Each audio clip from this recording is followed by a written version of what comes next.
Today we're looking into a really interesting unit, the 5th Ranger Infantry Battalion. Yeah, often overshadowed, right? People know Darby's Rangers, Rudder's Rangers at Pointe du Hoc. Exactly. But the 5th had this incredibly rapid, almost brutal path from formation right into, well, the thick of it on D-Day. And later actions too, like near Earthsurf in 45. Right, a surprise encounter there. But the key thing, really, is why they even existed. It all stemmed from the success of the 1st Rangers in North Africa. Ah, okay, so success breeds expansion. Pretty much. Allied command saw the value, and boom, eventually 7 battalions total. Different theaters, Mediterranean, European, Pacific. So our mission today, let's say, is to trace that lightning-fast journey of the 5th from Tennessee in September 43 straight to Omaha Beach. A very compressed timeline. Okay, so formation. Camp Forest, Tennessee, September 1st, 1943. They're pulling volunteers, right? Like from the Yankee Division. Yeah, the 26th Infantry, established units, National Guard guys mixing with others. But the real pressure was time. Get them formed, trained, and shipped out to England by early 1944. Which meant the training had to be accelerated. Accelerated, putting it mildly.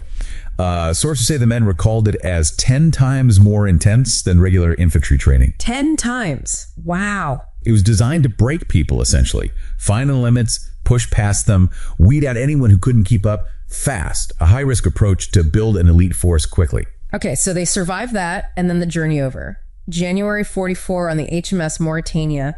Doesn't sound smooth. Not at all. First thing that happens, they collide with a blacked-out freighter almost immediately. You're kidding. Nope, had to go back to dock for repairs. Then the actual voyage. 10 days, winter seas, rough, constant zigzagging to avoid U-boats. And crammed in, I gather. 14,000 troops. And only 2 meals a day. Conditions were apparently pretty miserable. Lots of seasickness. Right. But get this anecdote. Some officers managed to eat double rations the whole way. The roommates were so seasick and never even claimed their meal tickets. Speaks to a certain resourcefulness, maybe? Or just focus amidst chaos. Okay, so they arrive, probably not in peak condition, and go straight into more training. Yep. British commando training. First Leominster, then up to Tynebrock in Scotland. Scotland. So hills, cold water. Exactly. Practicing amphibious assaults in what they call the ice-cold water of the Scottish fjords. Brutal stuff.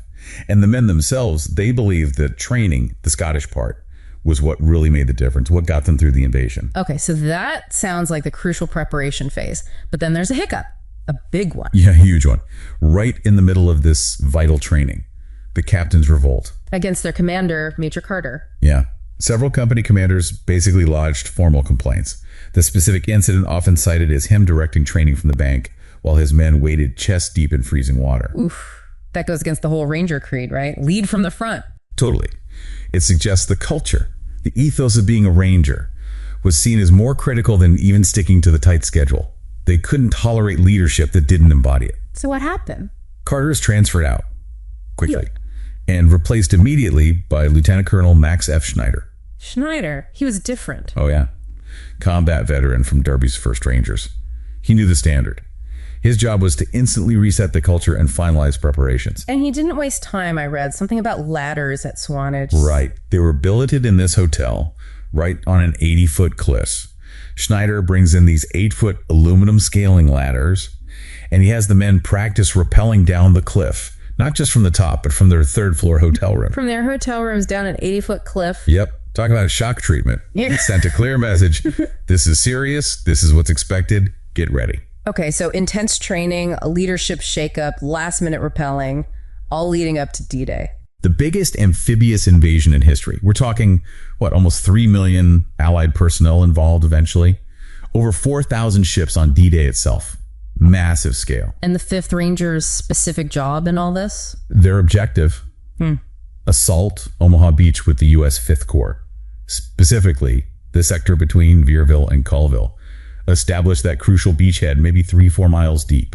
Open the door for the forces coming in behind them. A critical piece of the puzzle. Absolutely central. So let's leave our listeners with this thought. The Rangers themselves credited that brutal Scottish training, said it made or lost them. Right, the foundation.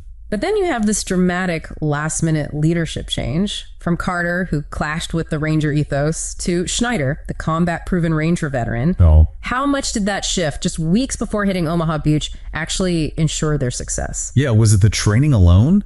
Or was instilling that specific Ranger culture right at the end even more critical? Something for you to ponder. Okay, let's dive into a really specific but incredibly dramatic part of D-Day. We're talking about the U.S. Army Rangers. Right, specifically the 2nd and 5th Ranger Battalions, part of this ad hoc unit called the Provisional Ranger Group. Formed just before the invasion, May 9th, 1944. And their initial job, it sounds almost impossible. It really does. Task Force A, mostly the 2nd Battalion under Lieutenant Colonel Rudder, had this mission at Pointe du Hoc. Pointe du Hoc. Just saying it sounds imposing. What exactly were they supposed to do? Their goal was to destroy 6 huge German guns, 155 millimeter artillery pieces. These guns could hit both Utah and Omaha beaches. They absolutely had to be silenced. And how do you even get up there? It's sheer cliffs, right? Like 90 feet high. Exactly. The plan involved rocket-propelled grappling hooks to shoot ropes up the cliff face. And they also had DUKWs, those amphibious trucks, fitted with fire department ladders. Wow.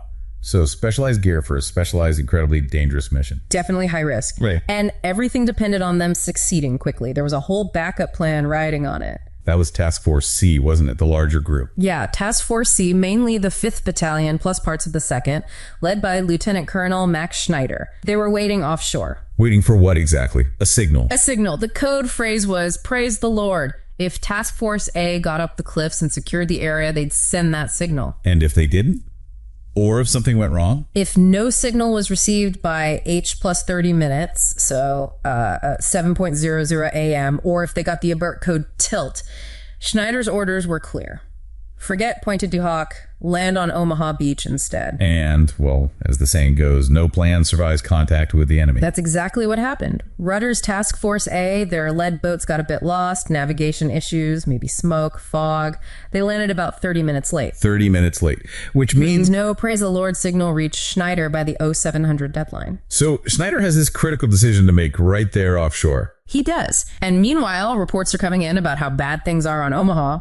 Task Force B, another Ranger element hitting Charlie Sector, they were getting cut to pieces by machine gun fire. Just horrific. Yeah. So Schneider knows Pointe du Hoc is probably not happening as planned, and Omaha is a disaster unfolding. Precisely. So at 0710, just 10 minutes past that deadline, he orders Task Force C to land on Omaha, but aiming for a slightly less chaotic flank. And they arrive right when the main landings are completely stalled. Utterly stalled. The 29th Infantry Division is pinned down behind the seawall, taking heavy casualties.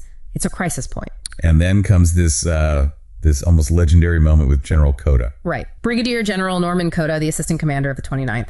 The sources say he literally walks up to Schneider amidst the chaos and essentially tells him, "Rangers, lead the way. Get these men off the beach." A direct order right there on the sand. No ambiguity, and Schneider reacts instantly. He signals his men. And they use those Bangalore torpedoes. Yes, those long pipes filled with explosives. They shoved them under the barbed wire obstacles, blew gaps in the defenses. That breach, that shock action, it was the catalyst. It allowed the 29th Division to finally start moving inland.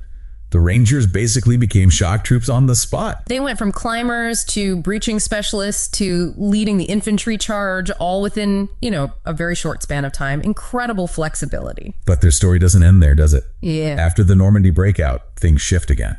Radically. First, after the 5th Rangers link up with the survivors of Pointe du Hoc on June 8th, they actually get pulled back for a bit. For what? More assaults? Surprisingly, no. They were assigned to guard these huge, overflowing prisoner of war cages near Valognes and Foucarville.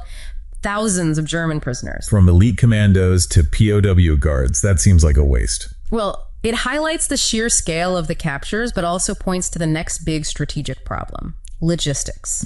Supplies. Always the crucial factor. Especially after one of the artificial Mulberry harbors was destroyed in a storm.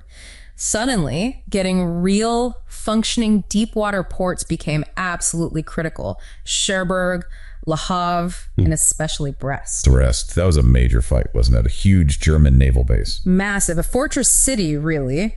defended by maybe 40,000, 50,000 German troops, including paratroopers and Kriegsmarine personnel. This wasn't a raid, it was a siege. And the Rangers were thrown into that. The 5th Rangers, yes. They were committed to the grinding attritional infantry battle to take Brest, not specialized cliff assaults anymore. You can really see the intensity in the records, like the fight for Fort Tolbrook. Oh, absolutely. On September 3rd, the fighting there was so fierce, they had to commit their entire battalion reserve just to hold the line against counterattacks. It was brutal, close quarters stuff. So looking back, you see this incredible art. Point du Hoc, the specialized high-risk climb. Then Omaha, immediate, decisive action to break a deadlock. Followed by guarding POWs, an unexpected logistical support role. And finally, Brest, just hard slogging infantry combat in a major siege, all within about 3 months. It really shows how even the most specialized units had to adapt constantly based on what the war demanded right then and there. They had to be whatever was needed. Climbers, shock troops, guards, regular infantry.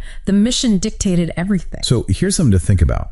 How did that constant whiplash, going from surgical strikes to this grinding siege warfare, how might that have reshaped the Rangers themselves with their identity, maybe even their training philosophy going forward?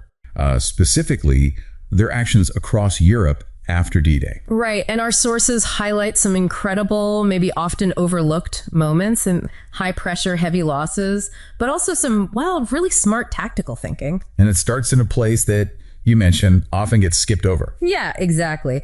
The Brittany campaign, the fight for Brest, the 5th Rangers took something like 30% casualties there. 30%? That's huge. Why is it overlooked? Well, it got overshadowed. The big Allied race across France was happening. Operation Market Garden kicked off. Brest just didn't get the headlines. But that intense fighting really shaped them. Absolutely. It forced adaptation. I mean, consider this. Baker Company, just 60 guys, took Fort Tolbrook and captured over 300 Germans. Okay. In 6 minutes. 6 minutes? How? Blinding speed, plus crucial support from P-47s strafing just ahead of them.